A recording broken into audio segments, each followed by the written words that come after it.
Hola amigas y amigos de Animales Literarios, estamos acá por las pantallas de Canal 30 Multicom en el pueblo de Rari, en un bello lugar junto a Maciel Zagal. ¿Cómo estás, Maciel? Muy bien, muchas gracias, muy contenta de estar acá con ustedes, agradecida de que me hayan considerado. Bien, no, gracias a ti también por dejarnos venir acá a tus tierras, por poder llegar acá a Rari. Cuéntanos, ¿cómo llegas tú a la literatura? ¿Cómo es ese primer acercamiento con las letras, con la lectura? ¿Llegas primero como lectora o empiezas a escribir, digamos, paralelo? ¿Cómo es eso? ¿Es un profesor, un abuelo? Yo pienso que tiene que ver un poco con lo fantasiosa que era de niña, que eso me llevaba como a crear historias y a querer registrarlas. Pero claro, fue muy desde la niñez. Yo recuerdo siempre haber tenido como esta hambre por la literatura, por la escritura y también claro, por la lectura, pero también por la escritura, por querer yo escribir las propias historias, dar vuelta a algunos cuentos, por ejemplo, cambiarle, no sé, pues cuando era muy chica, la Caperucita Roja, por ejemplo, la reescribía, ¿cachai? Como algo así. Hacía esas cosas. Oye, y el tema de la oralidad, por ejemplo, que acá en la zona rural, es cierto, siempre hay cuentos, hay leyendas. Claro. ¿Las escuchabas de pequeña? Bueno, tu literatura Sí. también tiene mucho de oralidad, es como Sí. el narrador se escucha. Sí, distintos tipos de oralidades que yo creo que también mi infancia, haber nacido en Rari, en un pueblito, influyó harto, porque, bueno, como puedes ver es como súper mágico, como súper atractivo literariamente, y también por la oralidad, porque acá en Rari existen muchas leyendas de brujas, por ejemplo, es un pueblito de brujas, los chonchones, leyendas que son propias de los lugares rurales que yo les iba escuchando. Y también, sin ir más lejos, mi propia familia, mi papá es un muy buen orador, que le gusta contar historias, se extiende también, yo creo que ahí involucra harta imaginación. Claro, le pone su cosecha, digamos. Su cosecha, sí, claro. Y también cuando era chica, por ejemplo, no teníamos tele, no había tele en mi casa. Entonces mis hermanas mayores veían las telenovelas en otras casas y después nos juntábamos en la tarde y ellas nos contaban las telenovelas, pero incluyendo hasta el enfoque, por ejemplo, eso cuando... Y la mostraron en cámara grande, que es cuando se acerca el rostro, tú sabes que hay como más tensión, como que todo eso, yo lo iba como internalizando y me encantaba escuchar esa historia. Es como el libro de Hernán Rivera Letelier. Claro, la contadora de películas. Claro. Sí, sí, las contadoras de teleseries. De teleseries. De telenovelas. Oye, qué entretenido. Entonces, ¿tu padre también ahí hay una influencia en Sí, cuanto a la oralidad? A la oralidad. Y también al narrar, al relato. Contar historias, claro, el amor por el relato y también por la lectura. Él también es muy lector, por la escritura también, por el ejercicio de escribir, de transcribir un texto, quizás más que nada en su caso, y en el mío es como ya más de imaginación, de ficción. Ya, y en tu caso, como me decías que tratabas de extender la historia o de cambiarla, ¿estos relatos orales también tratabas de darle otros enfoques? ¿Los registrabas en cuadernos, por ejemplo? Sí, por ejemplo, todavía me pasa cuando hay como un evento, un acontecimiento que me marca, que me deja como pensando, luego lo trato de escribir, quizás para entenderlo o no sé, o para desarrollar algo emocionante.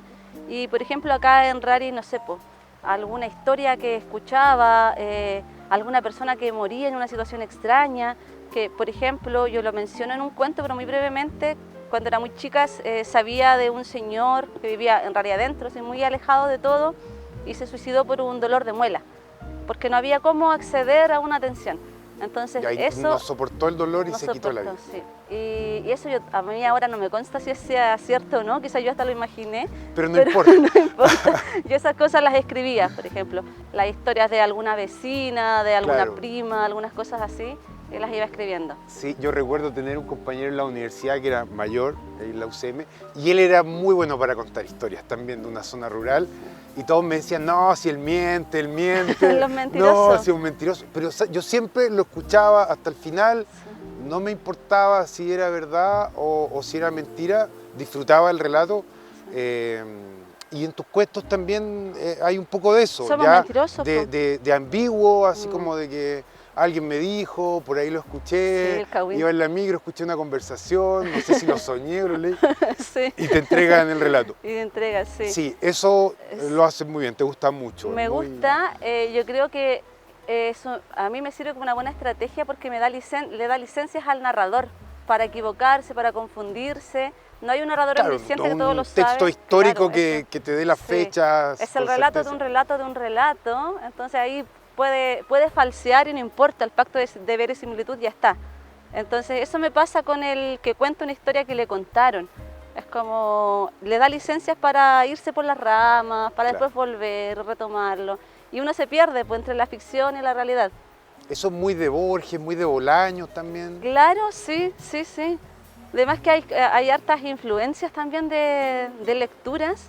A veces una no se da cuenta, pero otras veces sí. Por ejemplo, leo un cuento que yo escribí y me acuerdo de qué estaba leyendo en ese tiempo, porque hay una Claro. influencia ahí, una cosa transversal. Sí, que ahí se... Sí. Sí, hay un cuento, por ejemplo, que salió en el primer libro, que se llama Tiempo Sagrado, y yo recuerdo que en ese tiempo estaba leyendo a Dorothy Parker, y que tiene más o menos como las formas de relato de Dorothy Parker. No es exactamente igual, pero hay una leve influencia. Claro, Sí. pero eso es de manera espontánea, Espontánea, no es sí. que tú dices, ya voy a No, hacer esta estructura como el claro, o cuento un que leí. guiño a Dorothy, no era eso como un homenaje, nada de eso, era como una influencia como espontánea, como dices tú. Ya, y en Sí. cuanto a los hechos, tú me comentabas que a partir de un suceso, de algo que tú observabas o que te ocurría o que le ocurría a otra persona, empezabas más o menos a desarrollarse el relato. En este caso, el argumento sería a partir de un, Sí. no sé, del suicidio, ponte tú, del tipo de la muela. Claro, sí, casi siempre son como hechos que, en algunos casos, que me duelen un poco, como que hechos dolorosos, los que que no me dejan tranquila, entonces, que capaz que escribir sea solamente un acto terapéutico. Y empiezo a escribir sobre eso, por ejemplo, este chico que se suicidó Del en cename. Talca, Sí. sí, sí, es un hecho real, pero todo lo que hay alrededor de eso que yo cuento es ficción. Claro, y en ese sentido, Maciel, La Gran Intemperie reúne relatos más o menos de denuncia, si lo podríamos etiquetar Puede ser, sí, o hablar de Sí. aquello. Algo, como bien decías tú, que te afecta y tú escribes, no sé si con el ánimo de denunciar, pero finalmente todo lo que muestra, digamos, quiere formar conciencia en el lector o generar, obviamente, algo. Como una visibilización. O una empatía, Sí, quizás también con lo que... Sí, una empatía o que le dé rabia, que algo provoque en el lector. Y sí, por La Gran Intemperie, bueno, tiene 10 relatos, en este momento no me acuerdo de todos, pero muchos están vinculados con denuncia, por ejemplo, que algo que siempre, que la gente que lo ha leído lo tiene en la retina, que son los abusos de las autoridades eclesiásticas, que están ahí en 2 cuentos. Y claro, pues eso es una denuncia, no olvidar que eso ha pasado, que son casos reales, en algunos, por ejemplo, ese del padre John está inspirado en este cura que se llama John O'Reilly, algo así, Ujú. que era como director de un colegio y abusaba de su estudiante, entonces de las niñas. Entonces el cuento, que se llama La estatua, yo me inspiré en el testimonio de la niña abusada, que tenía 6 años y que está transcrito por el copista judicial cuando ella estaba declarando. Entonces fue una cuestión tan impactante porque esta niña dice en un momento textual: el padre John es mi mejor amigo y jugamos a bajarnos los pantalones. Eso es terriblemente doloroso, terriblemente doloroso. Entonces, a partir de esto, yo empecé a crear este cuento. Hay cuentos que yo escribo que ahora que ya tengo 2 libros publicados, como que logro mirar, que son como cuentos ejercicios. Por ejemplo, en este cuento es un ejercicio a partir de un texto judicial. En otros son ejercicios a partir de una vivencia. En otro hay un cuento que es originalmente de Dostoyevsky, yo lo reescribí desde otra voz. También Ya, un perfecto. ejercicio que es lo que te contaba que hacía cuando era chica, que Ya. agarraba un O sea, personaje hay y una empezaba. continuidad en Sí, ese ejercicio. claro. Por lo tanto, tú bebes de la realidad siempre Sí. para generar Sí. los relatos. Sin embargo, hay otros relatos que están dentro de mis 2 libros que tienen que ver más como con mi imaginario literario personal, puede decirse, más íntimo, donde van apareciendo personajes y estos personajes se empiezan a a relacionar entre ellos, aunque estén en cuentos diferentes. Y la metaliteratura. Sí, como una extensión de los cuentos, como si fuese un cuento o una novela o una historia más amplia y que hay cuentos parcelados por ahí. Ya, ¿pero eso dentro del mismo libro o dentro de los dos libros? Dentro o sea, en La Gran Intemperie tenemos a Cristóbal, y Cristóbal aparece también en claro, sí, en el estado de histeria. Estado de histeria, sí, en el estado de histeria. Por ejemplo, ya, esa es más o menos exacto, sí. Ya, o sea, tus personajes se pasan de un libro y de cuento a otro y así puedes seguir, digamos, de manera infinita. Infinita, claro, y quizás yo pienso quizás de flojera, así como que reciclo personajes, como para no crear otro. Es interesante, o sea, es también una fórmula quizá o un método, no sé. Sí, pues y es una cuestión que ha surgido como que yo, por ejemplo, cuando empecé a escribir, yo no dije, voy a hacer esto, esto y esto y esto, sino que se fue como desatando. Po. Claro. Sí, porque pasa algo muy extraño con la creación de los personajes, como es muy mágico cómo existen los personajes y cómo estos cobran, quizás suena como exagerada, pero cobran vida en la historia, como que son claro. Nosotros somos un instrumento, tomamos a los personajes, con una amiga nos pasábamos el rollo de que los personajes, en realidad hay como un mundo paralelo donde viven todos los personajes y una como que los adapta y los adopta y empieza como a crear una historia con ellos. Pero son voladas en las que nos vamos nosotros. Claro, sí, no, recuerdo que cuando entrevisté a Susana Uroto también hablamos de la novela. Entonces yo le decía, ya, la visión de mundo, en fin.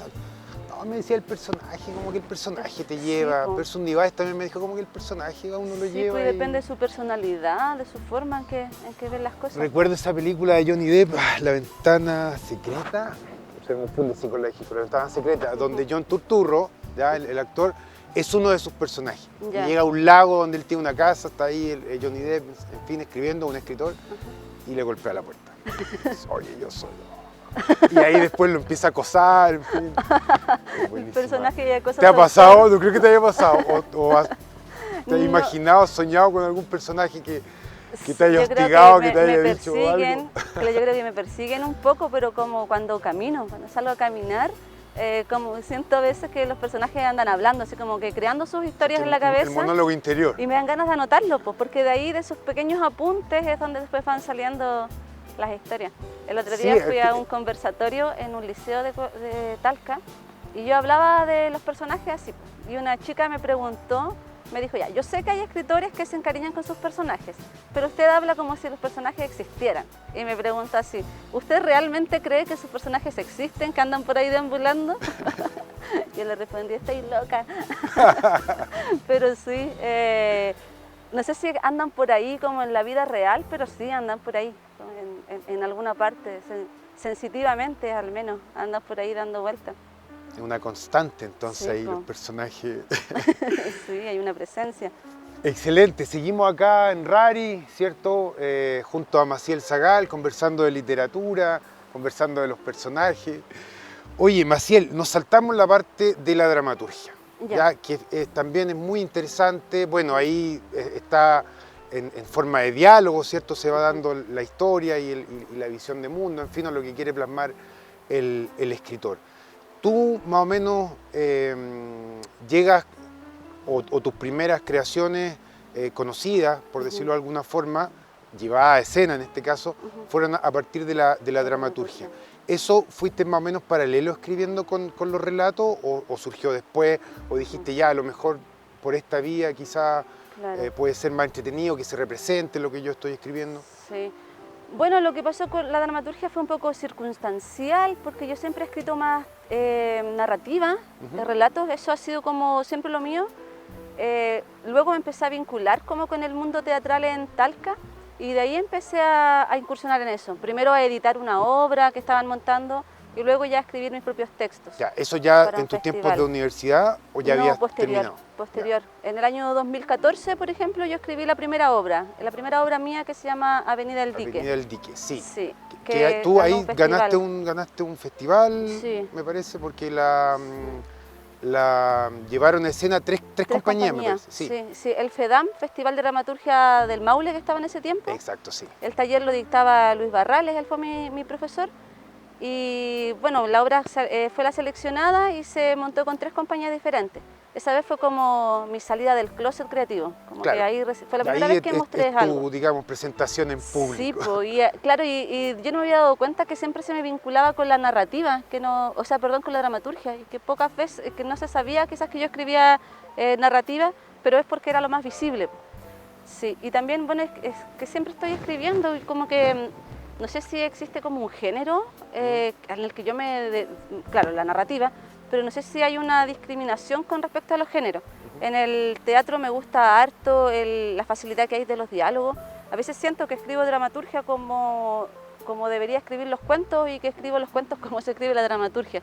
Por el tema de los diálogos, que Sí. hay constantes diálogos y siempre está la gente conversando, comunicándose. Y luego igual he escrito más obras, una obra infantil que todavía anda circulando que se llama Lucila, la niña que iba a ser reina. Sí, eso de la esa infancia se de ha Gabriela. representado bastante. Sí. Sí, ahora hay un Hay libro. un corto también Hay que un hicieron. corto, sí, está bonito.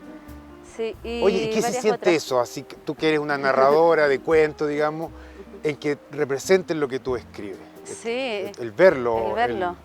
Sí, bueno, ahí hay hartas cosas porque está, hay harto que aprender y desaprender. Po. Yo creo que a todos los dramaturgos les pasa un poquito ese choque de cuando van a ver su trabajo y no es lo que ella Como escribió, tú lo sintió. pensaste, claro. Claro, pero para que eso suceda tendría que uno dirigirlo, uno actuarlo, uno producirlo, ¿cachai?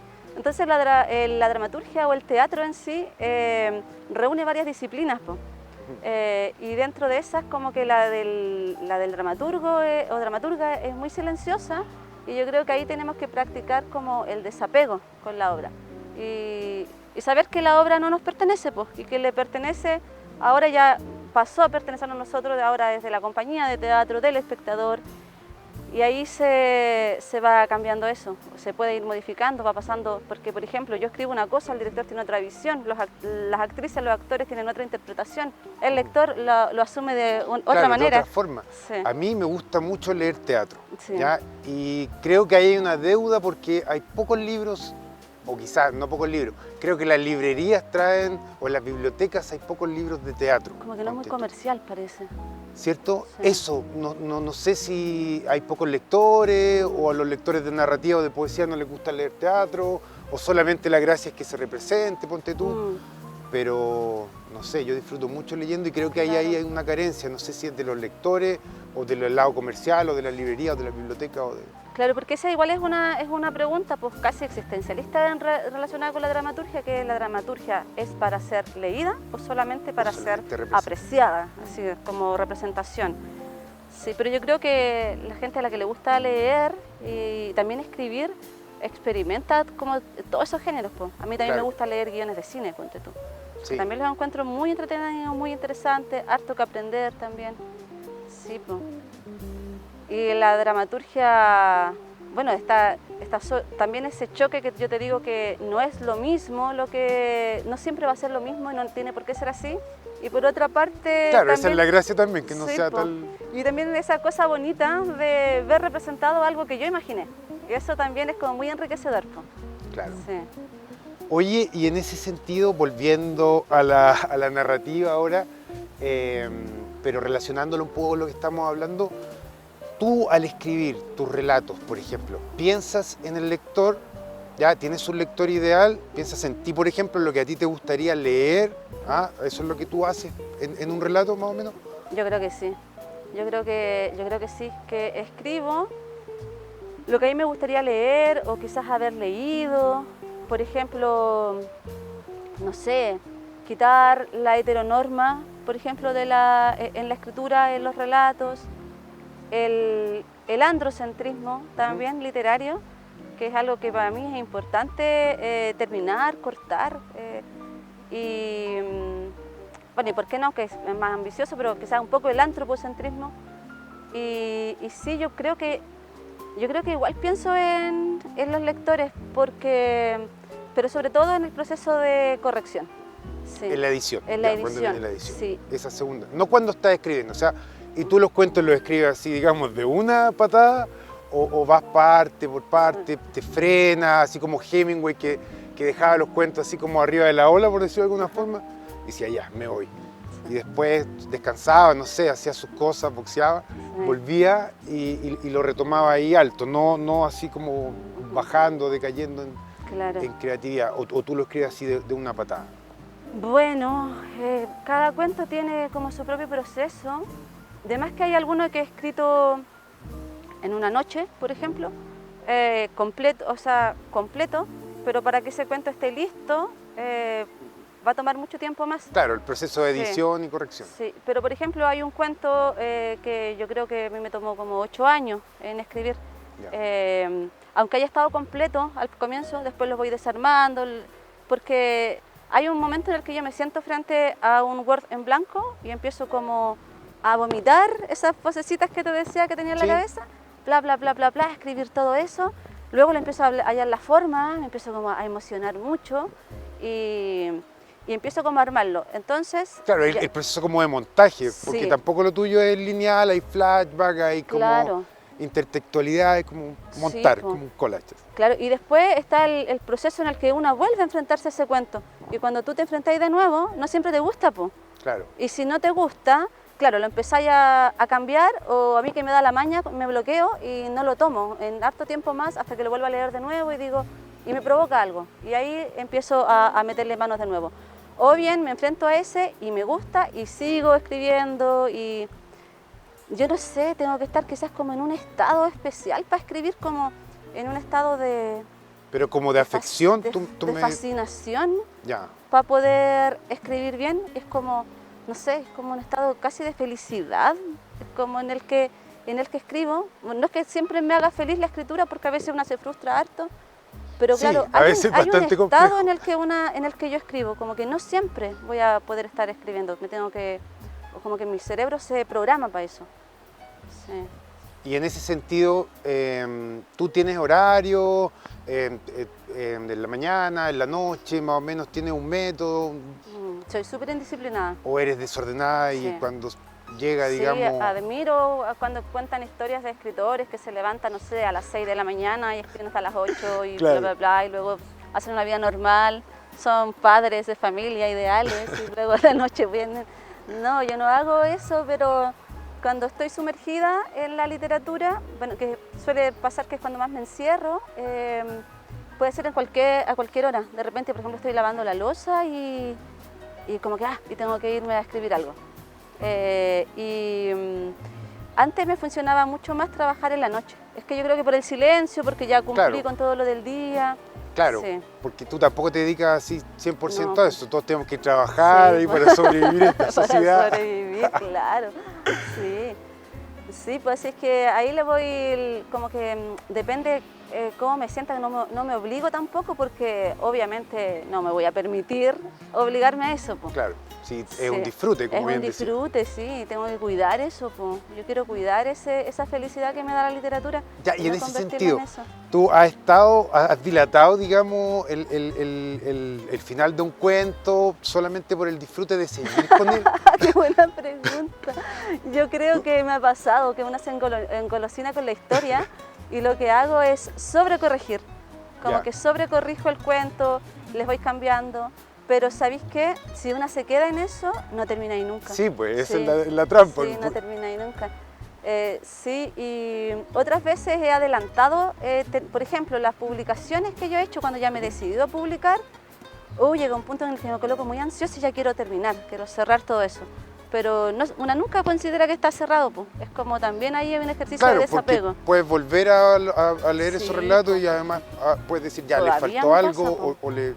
Sí, todavía te pasa. Sí, aunque esté impreso, y no es solamente porque han aparecido con lapsus digitus, se llama, porque no son errores ortográficos, sino como errores de tipeo, o derechamente, no sé, que le falta alguna coma o que se comen una palabra, ya eso está bien, pasa, obviamente los quiero corregir, pero también hay algunas frases que yo digo, hubiese quedado mejor de esta forma. ¿Cachai? Y todo eso pienso, bueno, quizás para otra edición lo podría cambiar, pero yo no sé si eso está bueno hacerlo o no, po. Claro, sería como renegar un poco quizás. Sí, pues entonces estaría toda la vida... Como que un pintor volviera sobre un cuadro. Sobre un cuadro, sí. Sí, perfecto. Seguimos acá en Animales Literarios, Canal 30 Multicom, desde Rari con Maciel Zagal. Vamos a una pausa y regresamos.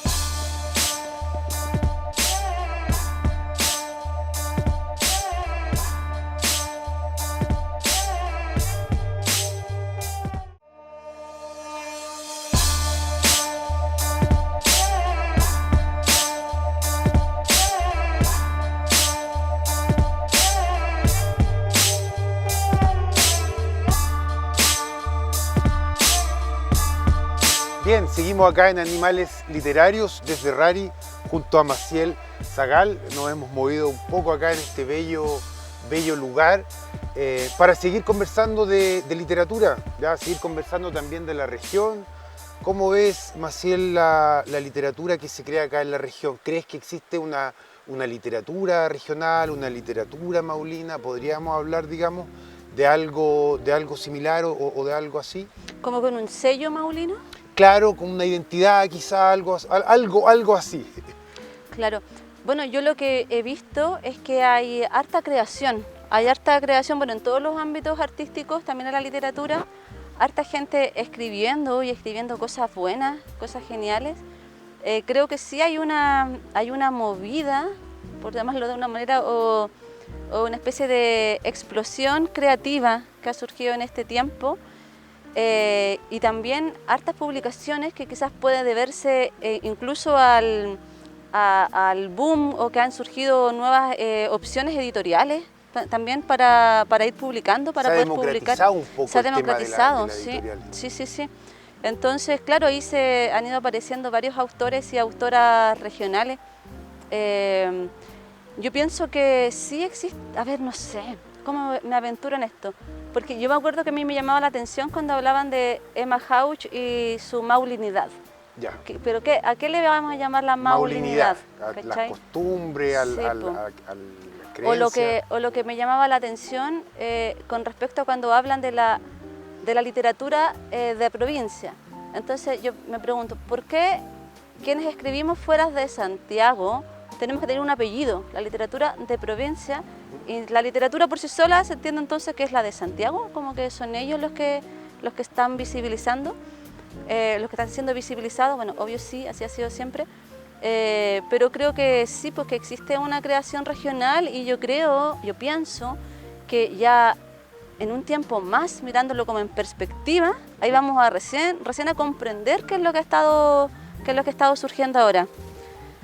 Yo no reniego en lo absoluto de la ruralidad o de la vida de la provincia, y de hecho ha sucedido, como que no es que yo lo haya planeado así también, pero está muy presente en lo que yo escribo porque es parte de la biografía. Entonces yo pienso que eso es lo que pasa con la literatura, que la biografía, el lugar, tu identidad, donde tú creciste, va a atravesar de alguna manera eso. Claro, entonces... Por eso el territorio, el paisaje, las costumbres, las creencias atraviesan, en este caso, al autor. Claro. Y ahí te quiero llevar a Roland Barthes, ¿ya? Que su teoría básicamente habla de la muerte del autor, ¿ya? De lo que hablábamos un poco de tu papá y de los relatos y de la oralidad, ¿cierto? Que sí existe un medio, que puede ser el orador, ¿cierto? Pero que no importa el autor, de dónde viene este relato, casi todo anónimo. Sí. ¿Cómo lo ves tú ahora en una sociedad o en la literatura en general, donde sí importa mucho el autor? Sí. Y las autobiografías, por ejemplo. Sí. O la autoficción. La autoficción, la literatura del yo. Es que ese es un tema, yo creo que hay harto paño por cortar ahí, porque, por ejemplo, yo entiendo, si es que entiendo bien lo que plantea Roland Barthes, es que no se puede anteponer al autor sobre su obra, ¿cierto? Que lo importante tiene que ser la obra. Claro, porque a partir de que los críticos literarios se iban al autor para entender su obra, más o menos de ahí viene la pataleta de Barthes. Claro, ¿y tiene que ver un poco con el ego del autor sus cuestionamientos? ¿O tiene que ver más que nada con...? Porque también ahí encuentro yo que hay una crítica al sistema capitalista, ¿no? ¿Cierto? Y, por ejemplo, existen los derechos de propiedad intelectual, ¿sí? Y también existe una... Claro, como una especie de lucro de las editoriales con ciertos autores y qué sé yo. ¿Cómo sería la creación ideal para Barthes? ¿Los anónimos? Claro, él hablaría de los anónimos, que no importe el autor. Que no importe el autor. Sí. Sí, po. Y que no importe, digamos, para hacer una crítica o para entender, ponte tú, un relato o un poema, la vida del autor, la obra, no sé. Ir directamente a la obra. Sí, la obra en sí, la obra y el lector. Él es como que pone a los protagonistas como la obra y el lector. Yo creo que así igual debería ser, po. Claro, porque es eso lo que importa realmente, lo que se está entregando, lo que tú entregaste o colocaste sobre el papel, lo que estás Claro, porque como bien decías tú, después uno ya no tiene que soltarlo, eso, claro. Sí, tiene que soltarlo. Y matar al autor sería entonces ya como terminar con el origen de esa obra y que esa obra se valga por sí sola, se justifique por sí sola. Claro. Sí. Claro, yo pienso que en teoría y que es lo ideal, es lo ideal porque las obras deben trascender por sí solas. Ahora como que buscar la explicación de una obra a través de su autora o de su autor tiene que ver con otro tipo de estudios, pero Claro, eso con ¿quién lo lo va a más hacer? académico, Con con los con más la académicos, educación, claro, por pero eso. las lectoras y lectores tradicionales quizás no les importe mucho eso. Por ejemplo, cuando nosotras, o yo cuando era más chica y antes de entrar a la universidad, no entendía mucho de autores. Entonces leía las obras por sí solas y me llamaban la atención y qué sé yo. Ahora no, pues ahora uno lee algo y al tiro googlea al autor. Claro, o Sí. quién es o quién lo ¿Quién escribe. es? Claro, y con eso, claro, inconscientemente empiezas a entender, a justificar, a complementar la información. Sí. Oye, Es un buen ejercicio, o sea, un buen cuestionamiento. Po. sí, No tiene yo que ser recuerdo que fascinante. los inubicalistas sacaron una serie de libros hace un tiempo atrás sin el nombre del autor en la portada, Ya. solamente el nombre de la obra y adentro, digamos, iba el nombre del autor, lo cual le causaba complicaciones a muchos autores. Claro. ¿Ya? ¿Qué pasaría si una editorial te dijera eso? Vamos a sacar un libro, pero tu nombre no va en la portada, sino que va adentro, ponte tú. Sería, yo creo que, a ver, no sé, quizás por una parte afectaría como el ego, ¿cierto? Como que, ay, pucha, entonces escribí esto y no voy a estar siendo conocida. Pero yo creo que sería como un buen ejercicio porque un autor no puede convertirse en una marca registrada, po.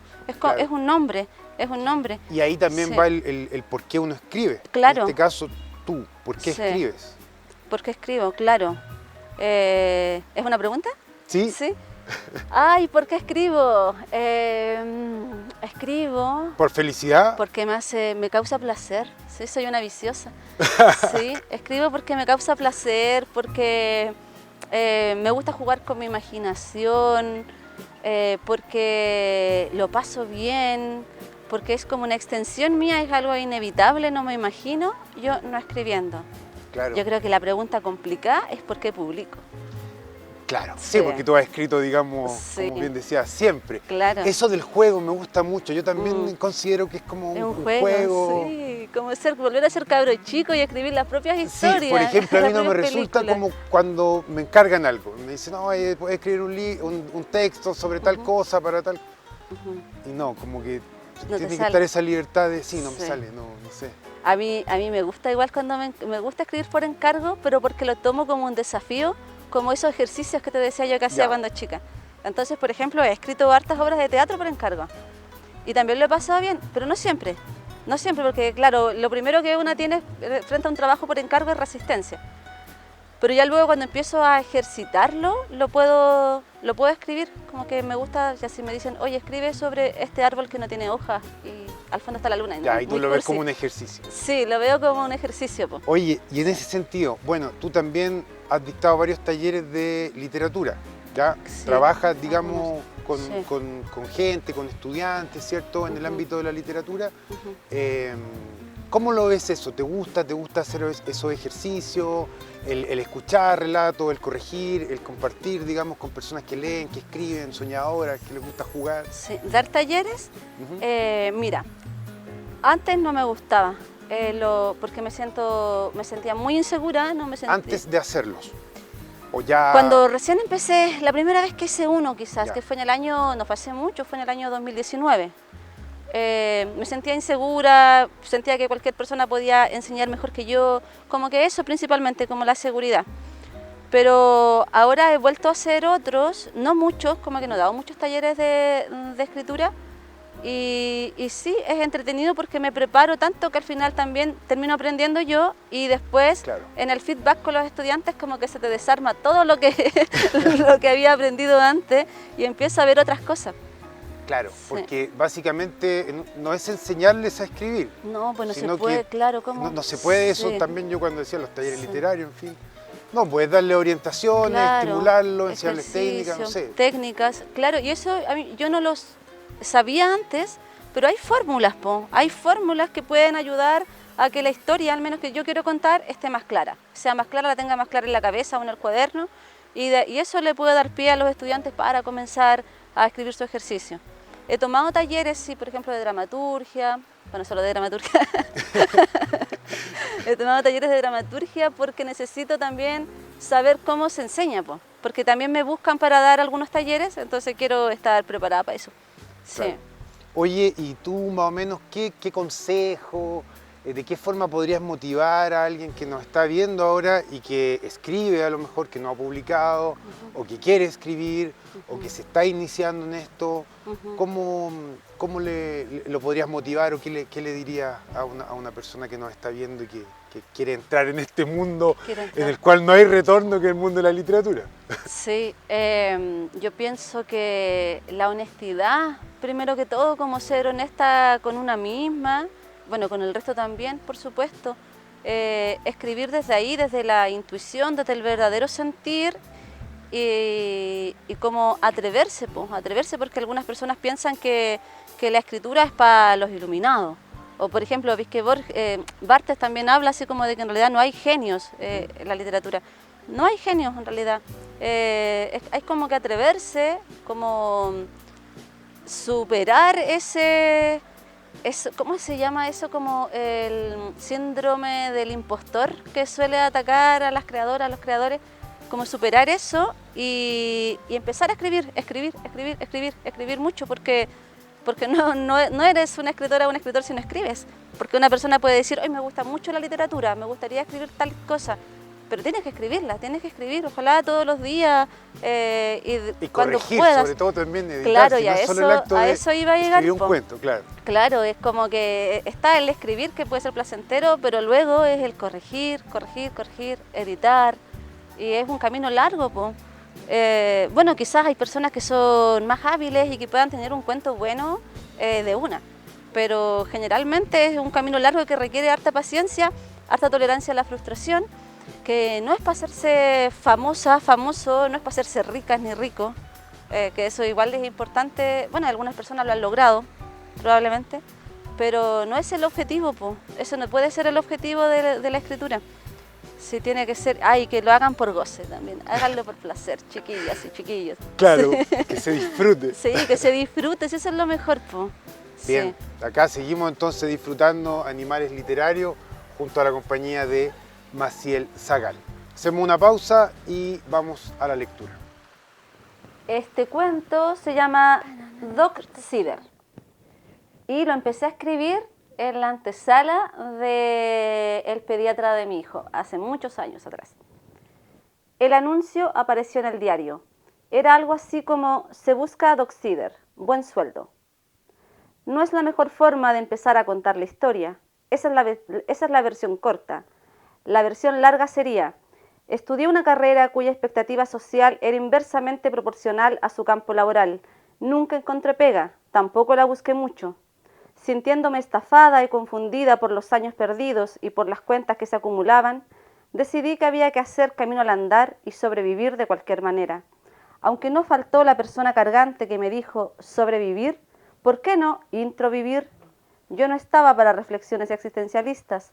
Yo necesitaba pagar el arriendo. Tenía las maletas hechas para volver a la casa de mis padres cuando vi el aviso se busca Dog-Cider, buen sueldo.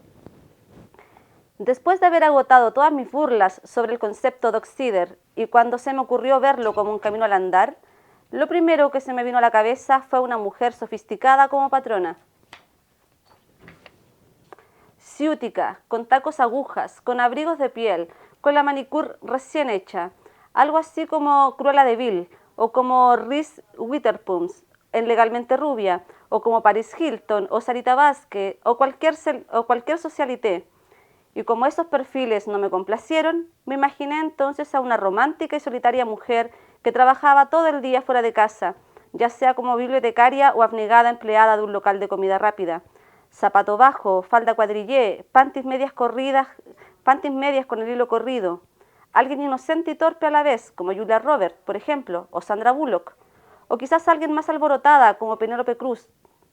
Y por qué no, una mezcla entre ambos linajes, sofisticada ciútica e inocente torpe, como Audrey Hepburn. Definitivamente estaba viendo mucha comedia romántica. La cesantía hace estragos cuando aún tienes Netflix. Entonces llamé. Hola, llamo por el anuncio del diario. Oh, qué bien. ¿Puede venir a una entrevista mañana a las 4? La voz era de un hombre. Sí, claro. Deme la dirección y voy. Debe ser una especie de dandy, recuerdo que pensé cuando colgó, como Oscar Wilde, o un abogado, o un director de orquesta, o un escritor remilgado, tal vez, como Jack Nicholson en Mejor Imposible. Un hombre solo, al fin y al cabo. Volví a pensar en un abogado, no sé por qué. ¿Y ya qué más daba? Era la mejor oferta laboral que había leído esa semana en el diario. Por supuesto que también necesitaban recepcionistas, secretarias, niñeras, camareras, personas que quisieran ganar dinero extra. Pero esta era, como decía, la mejor oferta laboral que había leído, tanto por lo curiosa, lo agringada y la promesa de buen sueldo. ¿Qué más daba si el empleador era la réplica perfecta de Sofía Loren o de un actor de lucha libre? Hay que irse de a poco de las cosas, como quien las va echando en un profundo bolsillo y las olvida, restándole importancia, mirando sobre el hombro, ayer me fui del álamo amarillo, de un río me estoy yendo a cada instante. Vuelvo a sentarme arrellanándome en el sillón de mimbre bajo el palto, vuelvo a agarrar el libro cada vez más amarillento, vuelvo a retomar la lectura. Tras 4 versos aproximadamente, descubro que esa parte la había leído con anterioridad. Busco más adelante hasta que encuentro la marca que hice con lápiz rojos de pasta. Trato de retomarlo y en mi esfuerzo por concentrarme me pongo a leer en voz alta. Zafiro no deja de aullar. Zafiro es macho, no hembra. Zafiro saca su pata entre la reja de alambre y la mueve como llamándome. Me acerco, me arrodillo a su lado, le sobo la pata, le leo. Sin volver la cabeza me escabullo de una rosa encendida. Ciertos atardeceres los ignoro y he logrado borrar fotografías desteñidas. 2. Llegar no fue tarea fácil. Con el apunte de la dirección en mano me puse a caminar a lo largo de la alameda, buscando con paciencia y dedicación el número apuntado. Por una variedad de razones me fijaba especialmente en los edificios, dándole mayor atención a los más altos. Cualquier mascota necesitaría una especie de pet sitter al vivir ahí. Eso pensaba porque caminaba con la idea de que se trataba de un perro chico. No me atrevo a conjeturar razas porque no conozco, pero de esa laya de caniche o pequinés, chihuahuas tal vez. Ojalá no fueran de esos peinados, depilados, encintados y combinables con las cortinas o con las alfombras o los individuales. Sacudí la cabeza. Entonces pensé que también podía ser un perro de raza grande. Yo ahí sí que sabía algo más, por las películas, claro. Me puedo defender mencionando a los San Bernardo, Pastor Collie, Pastor Alemán, Akita y a los Pitbull. También a los labradores y los galgos. Entonces no debía fijarme solo en los departamentos, sino en las casas con patio. Y ya no solo en aquellas cuyas cortinas fuesen rosadas, también podían ser color damasco. Para el zorzal reservo el privado recinto del naranjo, manera de pagarle todo y cada trino. Inquilino al revés, le adeudo tanto. El techo le aseguro donde abrigar el celo, y por las noches el plumón y la flauta. Hola, llegaba Solano y una vez más me encontraba llorando.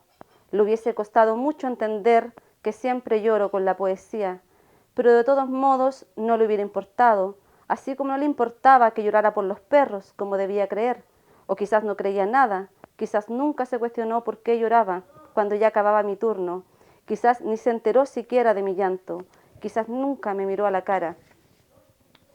3. Ya había avanzado 6 cuadras y había retrocedido 3. No era trabajo para mí, empezaba a mascullar. Mire que andar cuidando perritos consentidos, peleaba conmigo misma. Mire que ahora muy fifí, muy animalistas, muy conscientes que se pusieron todos. Tanto comercial de dog lover y cat lover daban esos resultados. Cabezas de tele, diría mi padre. Pasaos a tele, diría mi hermana. Yo, que era fanática de las películas de todo tipo, de las actrices de toda tipa y de los actores polacos, solía quedarme callada. Y no era el momento de arrepentirme de nada, aunque nunca lo fue. Ni de la profesión que elegí porque ninguna hubiese sido la indicada, ni de la ciudad que elegí porque todas las ciudades se parecen, ni del anuncio que elegí porque no hubiese podido elegir otro. Sucumbía ante el presentimiento de que lo único que se puede elegir en la vida se elige mal. pero aún estaba a tiempo de olvidarme de ese absurdo aviso y volver. ¿A dónde? Atrás. Solo se vuelve atrás. Me sacudo el polvo de la ropa y con el libro bajo el brazo firmo la hoja de asistencia. Desde el portón me detengo a mirar a Zafiro, que me observa meditabundo, y a Solano, que cambia el agua de los platos. Luego, posiblemente, se arrellanará en el sillón bajo el palto y esperará que llegue la noche. Yo empiezo a caminar cerro abajo con el ánimo incierto y adormecido. Voy recitando. Lentamente y a tajos se inscribían los surcos en las laderas rojas. La semilla, responsable y pausada de la tierra seca, se esforzaba por dar a luz espigas, y los pañuelos verdes de las huertas, tendidos a la niebla y al sol, se marchitaban. 4. Alameda 341. Ahí estaba, justo al frente, cuando ya me había rendido. Cuando ya me había rendido, fue solo cuestión de alzar la vencida mirada y encontrarlo. 341 en cursis letras de cerámicas. 341 pegado en una reja que en algún momento fue negra, pero ahora se atiborraba de manchas y peladuras. 341 que antecedía a un diminuto y descuidado jardín que antecedía a su vez a una casa pequeña, común y corriente. O así lo hubiera sido de no ser por la placa que se pegaba al lado de la puerta y que junto al escudo municipal decía Departamento de Aseo y Ornato. Me detuve un momento sin atreverme a hacer más conjeturas y al dar mi reloj las 4 p.m. golpeé suavemente y entré. El administrador, el mismo con el que hablé por teléfono, miró con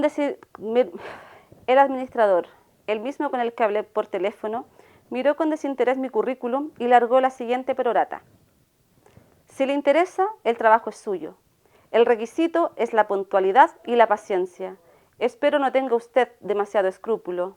Su jefe directo será Solano. Él trabaja en turno de noche, pero de pronto deberán alternarse. Entra a las 9 y sale a las 6 con media hora de colación. Solano siempre hace doble turno. Los perros están abandonados y nuestro deber es que no anden por las calles. Ahí los tenemos hasta que los adopten o mueran. Deberá empezar el lunes, pero antes un breve trámite. Deberá ingresar a la página web de empleos públicos y postular a la vacante como lo haría cualquier mortal. Deberá conseguir a 2 personas más que ojalá nos interesen por el puesto y hacer que también postulen. Así tendremos una terna donde la seleccionada será usted. Deberá esperar el llamado y presentarse en la perrera municipal el lunes a las 9. Es solo por la ley de transparencia. Su situación contractual será a contrata, grado 19, bonos trimestrales, derecho a huelga. Nos vemos, bienvenida. Aparece la ciudad e inmediatamente sus casas y edificios. Aparecen y mutan las cortinas rosadas y damascos. Aparezco yo caminando aceleradamente mientras los faroles empiezan a encenderse. Se hace de noche. Soñábamos el agua. Se sabía de valles con agua desbordando los canales que invadía la tierra hasta ahogar las raíces y levantar en andas el maíz amarillo y el girasol dorado. Me adentro en calles pavimentadas como si estuviera aterrizando de un viaje que no quiero terminar, como si nada de allí me perteneciera y no me pertenece, ni le perteneciera a nadie, como si todo hubiera sido modificado de la manera más burda e inútil, como si ese mundo fuera un mundo que no es de nadie más, solo de ellos, solo de ellos, solo de los depredadores.